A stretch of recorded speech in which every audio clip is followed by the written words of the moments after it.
Үйсін. Үйсін күллі адамзат тарихы, шығыс бәйтеректерінің алтын бұтақтарының бірі, қазақтың халық болып қалыптасуына негіз болған үлкен ұлыс. Сондықтан да бұлар ұлы жүз құрамына енген тайпаларды халықтың өзі ұлы жүз үйсін деп атаған. Үйсін атауы күн деген түбірдің алдымен үйсін сөзіне, одан кейін әр ел өз елінің тіліне ыңғайлап усунге, одан усунге, одан үйсінге айналған деген болжам бар. Усун деген Қытай сөзі емес, бұл үйсін атауының қытайша жазылуы ғана. Бұл туралы Қытайдың біздің заманымызға дейін 8 ғасырдағы мәліметтерінде жазылған дейді тарихшы ғалым Нығметжан Мұхамедханұлы. Бұл Қытай жылнамаларында үйсін бірлестігі жайындағы алғашқы мәліметтер Қазақ Совет энциклопедиясы жазғандай, біздің заманымызға дейінгі 1 ғасырда емес, біздің заманымызға дейінгі 8 ғасырдағы кездет дегенді білдіреді. Біздің заманымызға дейінгі 105 жылдарда үйсін гумосына, басшысына ұзатылған Қытай патшасының қызы киізбен ораған дөңгелек үйде тұратынын, ет, сүтпен қоректенетінін айтып, өлеңмен зарлы хат жазған. Соған қарағанда үйсіннің біздің заманымызға дейінгі киіз үйде тұрып, көшіп-қонып жүргенін байқаймыз. Үйсін тайпасы біздің заманымызға дейінгі 3 ғасырда Бұлыңғыр өзенінің бойындағы Дун Хуан, Ляншань, Қытай атауы деген жерде болған. Әрине, бұл жер аттары Қытай жазуының ерекшелігіне қарай бұрмаланып та жазылуы мүмкін. Біздің заманымызға дейінгі 2 ғасырдың орта шенінде үйсіндер Жетісуға, Іле бойына қоныс аударған. Бұл жердегі Юйша, Юэда халқын ығыстырған, бірақ олардың бәрі бірдей батысқа кетпеген болар деген болжам бар. Ал үйсіндер шығыстан көтеріле көшпегенін Малахов Тоникук ескерткішіндегі үйсін есімінің енесей жазба жазылуымен дәлелдейді. Шығыстағы Орхон ескерткіштеріндегі деректер де бұл мәліметті дәлелдей түседі. Біздің заманның 7 ғасырынан 11 ғасыр аралығында 5 ғасыр бойы үйсін этнонимі жазба деректерде кездеспейді. Бірақ одан тараған рулар Дулат, Албан, Шигел, Жікіл, түрік қағандығы кезінде тайпалық одақтарды құруға қатысады. Академик Бартольд зерттеуіне қарағанда, Шоболы Хилише қаған кезінде батыс түркі халқы 10 тайпа ел болған. Бұлар Шудың екі жағасына тең жарылып мекендеген. Батыс жағалаулар Нушиби, шығыс жағалаулары Дулу, Дулат аталған. Дулатпен қатар Чубайн, басқаша Суан халқы да мекендеген. 13 ғасырда Иран тарихшысы Рашид ад-Дин шығармасында Шағатай қоластындағы үйсін халқы туралы жазылған. Үйсіндердің шаруашылық жағдайы, мәдениеті жайындағы деректер археологиялық қазбалардан анықталғандай, алғашқы даму кезеңі біздің заманға дейін 4 ғасырда биік сатыға көтерілген. Соған қарамай, сонша өз алдына мемлекет болғанымен ғасырдан бері белгілі ұлыс үйсіндердің шығу тегі, тілі туралы ғылымда толық айқындала қоймаған. Бізге белгілісі адамдардың есімі, лауазымы, онда да Қытай транскрипциясы жазылған. Оларды ескі, антикалық дәуірдегі авторлардың қалай айтқаны да бізге белгісіз дейді қытайтанушы ғалым Зуев. Үйсіндер мен олардың шығу тегі туралы болжамдар көп, біз олардың бәрін теріп жатпай, бірнешеуіне ғана тоқталғанды жөн көрдік. Біздің заманымыздың 7 ғасырында Қытай жазушысы Чингу батыс өлкенің өзге шетелдіктерінен үйсіндердің едәуір өзгешеліктері бар, олардың көзі көк, жирен сақалды деп жазады. Бұған қарағанда, үйсіндердің шығу тегі туралы тарихшылардың болжамдарының әртүрлі, олардың антропологиялық типі себеп болғанға ұқсайды.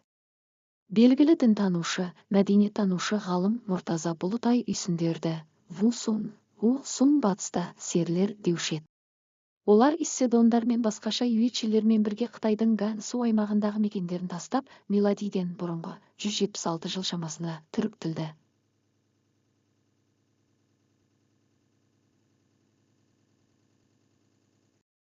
Олкөт үйсіндер шығыс Иран халықтарына моңғолтекті халық дейді. Кейбір ғалымдар оларды үйсіндерді жатқызады.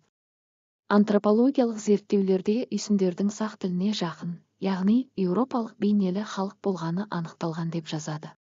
Үйсіндер Иран мен готтардың әулеттерінен тараған ұрпақ деген теорияны ғылымға ұсынған Абель Ремюзе мен Клапро.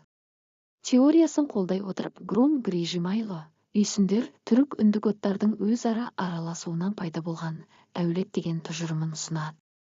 Бұл авторлардың пікірлеріне тоқтала келіп, Қазақстан тарихшысы қытайтанушы ғалым Александр Зуев единственным аргументом этих исследователей послужило неясное высказание китайского комментатора в VIII веке Ян Шигу о европейности физического типа Усуней. На том же основании Грейнер выдвинул теорию финно-угорском происхождении Усуней семиречия, однако как первая, так вторая точка зрения не встретила поддержки ученых и отпала деп ескертеді.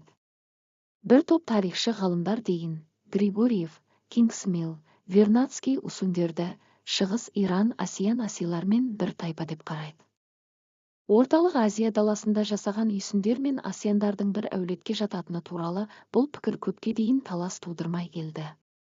Тек Иван Умняков қана алғаш рет бұларды жақындатуға негіз жоқ деп ескерткен болатын.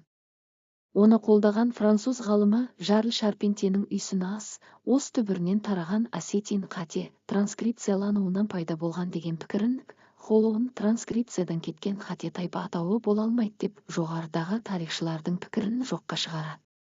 Үйсіндер түрік тектес Енисей қырғыздарының батыс тармағына жататын тайпа. Бұл тұжырымды 1896 жылы ұсынған Николай Аристов болатын. Аристовтың бұл пікірі 6 жылдан кейін жапон ғалымы Ситори, одан кейін Хирт, Франке, Марквард, Пелио және тағы да басқа ғалымдар тарапынан қолдау тапқан.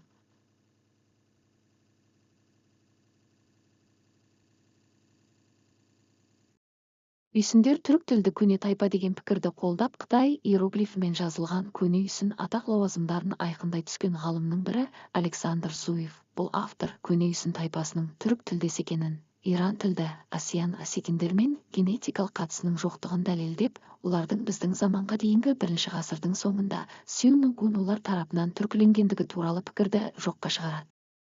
Славяндар үйсіндерден шыққан дегенде пікір бар.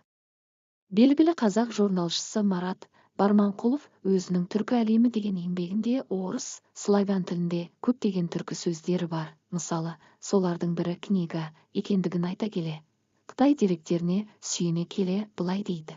Все это позволяет реанимировать еще одну версию происхождения славян, версию китайскую, почти неразбираемую русской историографии, так как по китайской версии славяне Усуни, которые жили на севере Китая, в нынешней Монголии, оттуда переселены в Тибет, откуда бежали в Луковые горы на Памир, из Памира далее на запад, где стали их называть русскими.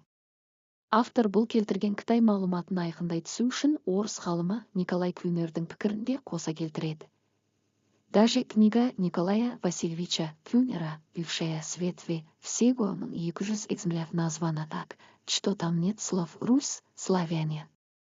Китайские известия о народах Южной Сибири, Центральной Азии, Дальнего Востока, между тем, Кюнер цитирует не менее 4 древних китайских источников, где русские именуют Сяолоса, Уральский хребет, Улалин, Царица Олосы, Мусухева, Алтай, Зэншань, Волга, Форгехе, Кавказ, Гао Цзясу. В труде Хе Цутао Шуфань Бейген черным по белому написано: старое государство Усун первоначально также находилось между Циньяном и Дунхуаном. Отсюда переселились в Цунину, Луковые горы или Памир. На Олосы впервые появились на западе от хребта Ула, Уланлин или Уральский хребет. Так как Улалин есть северо-западный отросток Цунина, то русские именно переселенцы племена Усун. Это точно может быть доказано деп көрсетеді. Кюнердің келтіріп отырған бұл деректерін Барманқұлов ең көне кезде біздің заманға дейін 71 жыл Қытайлар орыстарды олысы орыс үйсіндер деп атайтын еді деп нақтылай түседі. Үйсіннің шығу тегі, таралуы, тарихтағы рөлі жайында тарихи генеалогиялық зерттеулерінде талас пікірлер көп. Осындай көп пікірлерді талдай келіп үйсіндер туралы Қазақ Совет энциклопедиясы төмендегідей деп жазады. Үйсін ежелгі түркі тайпасы қазақ халқының қалыптасуына негіз болған тайпалардың бірі. Ұлы жүз құрамындағы тайпалардың атауы ретінде халық арасында да жазба әдебиетте де қолданылды. Үйсін бірлестігі, Үйсін ордасы Қазақстан жеріндегі алғашқы тайпалық бірлестіктердің бірі. Жетісу аймағында орналасқан. Шекарасы батысында Шу, Талас өзендеріне, шығысында Тянь-Шаньның шығыс атырауларына, солтүстігінде Балқаш көлінен Ыстықкөлдің оңтүстік жағалауына дейін алып жатқан. Үйсін бірлестігі жайындағы алғашқы мәліметтер біздің заманға дейін 1 ғасырдағы Қытай жылнамаларында кездеседі. 630 мың халқы болған. Бірлестіктің бекіністі астанасы Шығу қаласы Ыстықкөлдің оңтүстігінде, батыс пен шығыс елдері аралығындағы Жібек жолы торабына орналасқан. Мұның өзі бірлестіктің көрші елдермен Қытаймен ғұн, қаңлы, алан, ұйғыр, қырғыз тайпалармен саяси, экономикалық және мәдени байланысты дамытуына мүмкіндік жасады. Үйсін бірлестігінің халқы жартылай көшпелі ел болған. Мал бағып, жер өңдеуді кәсіп еткен. Археологиялық қазбалардан табылған материалдарға қарағанда, сол кездің өзінде ақ жер өңдейтін тас тырма, қоладан жасалған қолорақ пайдаланылған. Тастан жасалған қол диірменнің табылуы сол замандағы тұрғындардың дәнді азықпен қоректенгенінің бір дәлелі. Іле, Шу, Талас алабынан суландыру жүйесінің іздері табылды. Ежелгі үйсіндер біздің заманға дейінгі 1 ғасырында, әсіресе біздің заманның 3 мен 5 ғасырларында егіншілікпен, бау өсірумен шұғылданып, отырықшылыққа үйрене бастаған. Шу, Іле, Бақша, жеміс бойындағы елді мекендердің орнынан күйдірілмеген кірпіштен қаланып, таға тәрізді жасалған жер ошақтар, тік бұрышты тұрғын үйлер табылды. Үйсін бірлестігінде мал жеке меншік болды. Ру тайпалардың жайылымдары иелікке бөлініп, байлық тайпа көсемдерінің қолына жинақталды. Тайпа аралық қарым қатынас өсті. Жеке меншіктің болғанын қыш ыдыстарға, сүйектен, металдан жасалған әр түрлі заттарға түсірілген таңбалардан байқаймыз. Қазылған обалардың аумағы әр түрлі. Кейбіреулерінің биіктігі 10-12 метр, аумағы 40 метрге дейін жетеді. Адам сүйегімен бірге көмілген заттардың санына, сапасына қарағанда бірлестікте әлеуметтік теңсіздік болғаны байқалады. Үлкен қорғандарға тайпа көсемдері, ақсүйектер, одан кішісіне қауымның қарапайым мүшелері жерленген. Билік мұрагерлік жолмен әкеден балаға ауысып отырған. Оған бек аталған ру тайпа көсемдері бағынған. Үйсін бірлестігінде басқарудың ондық жүйесі қолданылды. Үйсін бірлестігінде мемлекетке тән белгілер болды.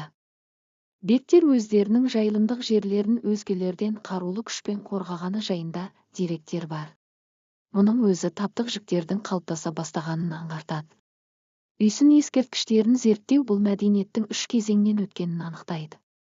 Бұлар алғашқы кезең біздің заманымызға дейінгі 3-1 ғасырларда, орта кезең 1-3 ғасырларда, кейінгі кезең біздің заманымыздың 3-5 ғасырлар.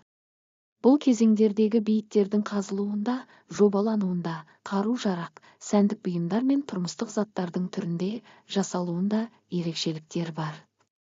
Мал егін шаруашылығымен қатар қолөнер, үй кәсіпшілігі өркендеді. Әсіресе қыштан ыдыс-аяқ, құмыра жасау ісі өріс алды. Өңдеу кәсібі дамыды. Темір мен қоладан еңбек құралдары, қару-жарақ, сәндік бұйымдар, алтын мен күмістен алқа, сырға, әр түрлі әшекейлі заттар жасалды.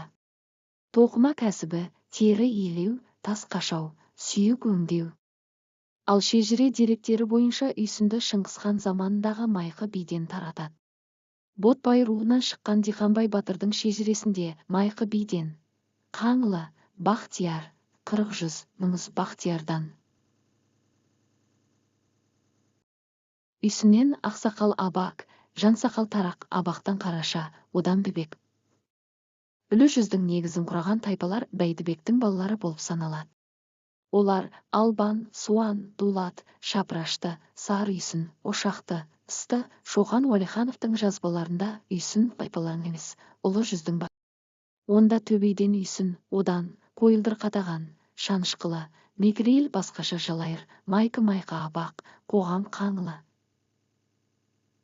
Бұл шежірелердің қайсысы болмасын, тайпалар туыстығын көрсетеді. Диханбай батырдың шежіресінде ұлы жүздің негізін құраған тайпалар Бәйдібектің балалары болып саналады дегенмен, сол шежіреге Бәйдібектің бірінші әйелінен Сары Үйсін, екінші әйелінен Жалманбет, үшінші әйелі Домалақ енеден Нұриладан жалғыз ұл Жарықшақ туады. Жарықшақтан Албан, Дулат, Суан туады. Бұл үшеуінен тарағандарды Қара Үйсін деп, Жалманбеттің кіндігінен тараған Шапырашты, Ысты, Ошақты аталарын жинақтап Ақ Үйсін деп те атайды. Шежіреші Үшайыр Сәдібеков Үйсін ұлы жүздің ұранына айналған Бақтияр, шын аты Мәстен хан. Бақтияр лақап аты, Майқы бидің үлкен ұлы. Одан Ойсыл, Үйсіл деген екі ұл туады. Майқы би немерелері ержеткенде еншісін беріп, Ойсылды Ыстықкөл өңіріне, Үйсілді Іле бойына қоныстандырады. Кейін Үйсін ұрпақтары Албан, Суан, Дулат әр түрлі себептермен Бәйбек байдың ішіне келіп паналайды. Ескі Үйсіннің аты бұрын Ойсыл, Үйсіл деп қатар аталып жүрсе, енді Ойсыл атауы жойылып, тек Үйсіл атауы ғана қалады. Ел ішінде Үйсіл атауы кейін Үйсін деп аталып кетеді. Сондықтан шежіре деректерінде Үйсін екі мағынада айтылады. Бірінші Үйсін тайпасының тарихи аты болса, екінші Үйсін Майқы бидің немересі Үйсілдің билік құрған ұлысының аты, немесе бұл ұлыс Үйсін атымен аталатын болады. Негізінен Үйсін жұрты бірінші ғасырдың басынан бастап ақ екі тармақта болғаны айтылады. Үлкен күнбейіне қараған жер оңтүстік өңір, Ыстықкөл аймағы, кіші күнбейіне қараған жер солтүстік өңір, Жетісу жазығы болды. Оны шежіре жазушылар Ойсыл, Үйсін деп атаған болу керек. Ойсыл Үйсіннің бір тармағы делінеді шежіреде. Ойсыл тармағынан осы күнгі Ошақты, Шапырашты, Ысты, Сіргелі тайпалары өсіп шығады деп жазады. Бұл шежірелердің қай-қайсысы да тарихи құжаттармен қабыса бермейтіні байқалады. Дегенмен қалай болғанда да Үйсіндер Орта Азия халықтарының халық болып қалыптасуына негіз болған үлкен ұлыс болғаны даусыз. Оның дәлелі Үйсіндер қырғыз, өзбек, қарақалпақ халқының құрамында да бар. Қырғыздың Солты тайпасының бір тармағы Усон, Қаракесек тармағы Сары Үйсін, Бағшындағы Қалша аталары Үйсін деп аталады.